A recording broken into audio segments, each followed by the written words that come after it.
You guys, I had to pull out the camera as soon as I started getting emotional. And this is gonna, I will explain the context of this in the clip before you watch this.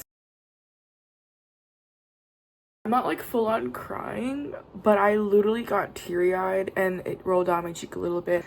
I'm on page 257. Just got finished reading page 256 of If He Had Been With Me. But it's making me so emotional. It's not like a spoiler because like you don't know the context of this, but he says like, hey, and she says, yeah, and he says, don't forget what you promised me, okay? Like I don't know, when you read the book for the first time and it's like you're trying to figure things out, you're trying to put things together. I don't want to spoil because like I'm more than halfway into the book, and so I don't want to spoil for anyone. I want someone to genuinely read this book for the first time.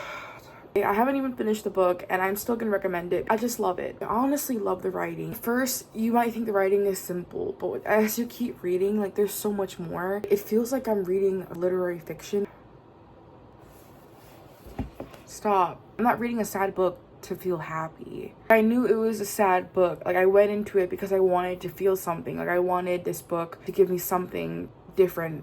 I don't know how to explain that. Something was just tugging at me to get this book, and I wanted to follow that instinct. If I get a really like a good feeling about it, like I'm going to buy the book, I'm gonna read it. Even if I don't enjoy it, like, I'm still gonna enjoy the memories of what I shared with that book. Problem is, I don't even know if they become lovers. Like I don't really understand. I don't know what trope it is. Every time I've seen this book recommended, I never see it as recommended under friends to lovers or something. I'm usually seeing something sad, and that is what I view it as, because it is that.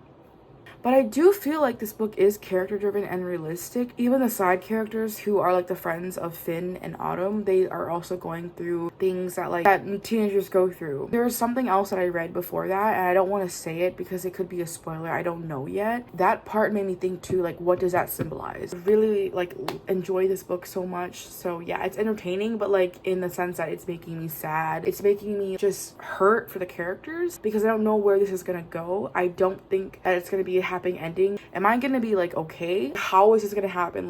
No, I need more, and I want so much more where it's dragged out, but I want enough where it leads me running more, but then also understanding that things happen the way it happened because that's just life. That page, it's this short and it made me tear up, and I've spent 10 minutes now ranting about this page. That's how you know this book is getting me, if I'm ranting about a short page as well for almost 11 minutes now.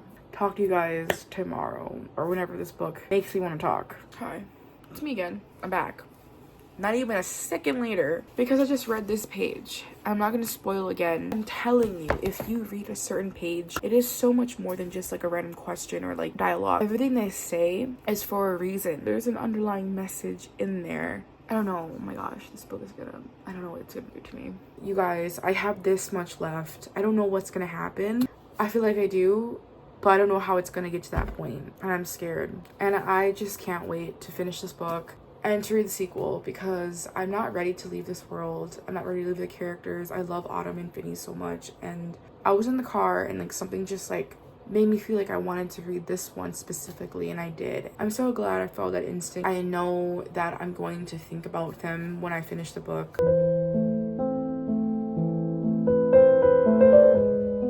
It's July 1st, it's Monday, and I'm tired, but I want to read If Only I Had Told Her, because I finished If He Had Been With Me last night at 10:52 p.m. and like it was just a really sad day. I ended up bawling my eyes, so I wanted to start it last night, but I didn't get to sleep around until like midnight, and so because I was writing my review for the books, and then I was also just trying to process like the last 100 pages I read. And like, mind you, this book put me through a lot of emotional damage, and I don't think I'm ever gonna be the same. Yeah, but I'm gonna start this book now, and I hope I don't start bawling my eyes because this is in Finn's POV.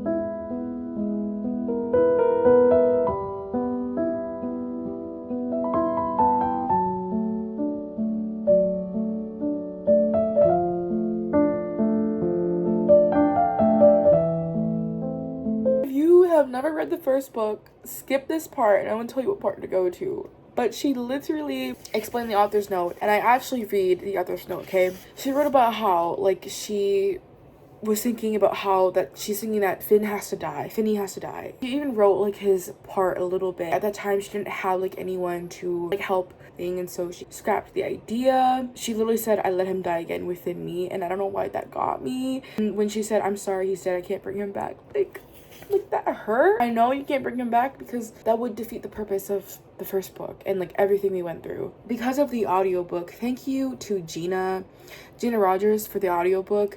You're the reason why we have this book today. You inspire the author. Thanks to Laura for giving this book to the readers who loved the first one. I am incredibly happy that I was fortunate enough to read the sequel, because like I never imagined picking this book up, and the fact that like I have it out now so I can at least recover and then get hurt again is nice. It's just the way she's like, Finney was mad at me. Like she was talking about how Finney was mad at the author, not because she killed him off. Like he understood, and if you know Finney, he would understand. Like this is his book, it's his time to shine. Even though we didn't get much of him and his feelings in the first book, I could tell how he felt. I could just read it in the way he expresses emotions to her. And now having his book truly feels like the most special thing in the world. So let's start this book.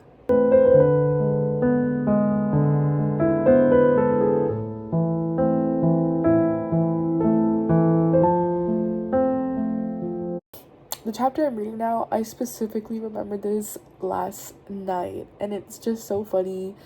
Not funny, like it's just so like gut-wrenching reading it in his POV, because the way that he views her, it's so beautiful. Finney's POV is kind of funny the way he talks, because it's like he's goofy, he's funny.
To you.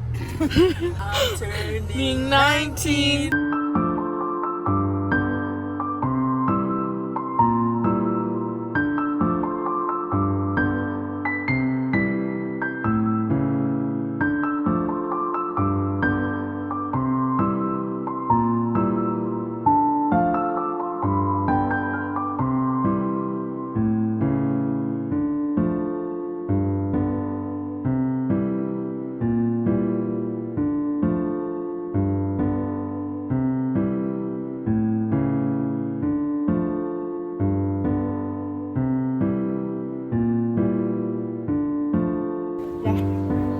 Okay, we're gonna go get ice cream. We'll be back. We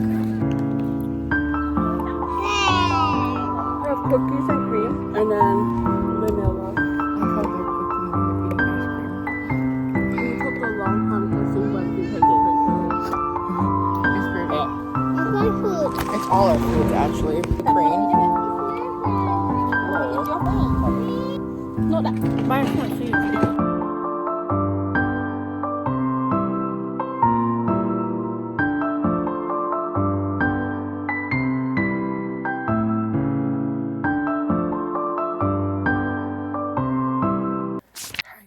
So it's August 3rd and I just got ready for the day. Today I'm wearing my favorite clothes ever from Bookmarked, and that's Sarah and Dessa's podcast, in case nobody knew. I'm just going for a comfort look today. Yesterday's my birthday, and birthdays, I don't like my birthdays. There's just something about it that I just hate my birthday. But I'm just trying to deal with everything because yesterday's my last day of work and I really miss my work, my coworkers. I just miss everyone so much, and it's just so sad how like I could have continued 2 more weeks, and a part of me wishes that I really did. At the same time, I also know that as much as I love being with them, going to work, it was a little draining because I would wake up at 3 a.m. every single day. So as much as I would have loved to be staying at work, I think that the best decision for me to get rest and to just kind of like recover from this long period of time is to just rest. And I feel like there's just a lot of things that I need to change about my lifestyle in August. So I really want to spend this month just mentally preparing myself for new changes, old changes, like losing things, gaining things, and whatnot. I never expected to get this attached to my workplace and to my coworkers, but I really am, and it's sad because like since May 13th, I've been spending like every day with them and building bonds. And I remember when I first started, I was scared and I felt so uncomfortable and just not in my element. And it was my first time working with coworkers too, because my first job was with my aunt, but you know, that's more like a family job. This is more of like a corporate job. I was in a factory, so it was a whole different change, different environment and people. And I didn't really feel like I would make friends with anyone. That changed. I don't know how, but I just started, like, people talk to me, I talk to them, and then I started building bonds with my coworkers. And I have a few that are very much my favorite, and I love them very much, and I wish them nothing but the best. I still have connections with some of them. That's just kind of an update and why I'm kind of like been sad, because my birthday is one thing, and now that I'm done with work, it feels like I lost something really special, because I did. You know, that was more than just work for me. Like, I had a lot of bonds and I'll miss them very much, but I hope to be back next summer or in the winter, and it would just be amazing to see them again. So yeah, that's all I have for now.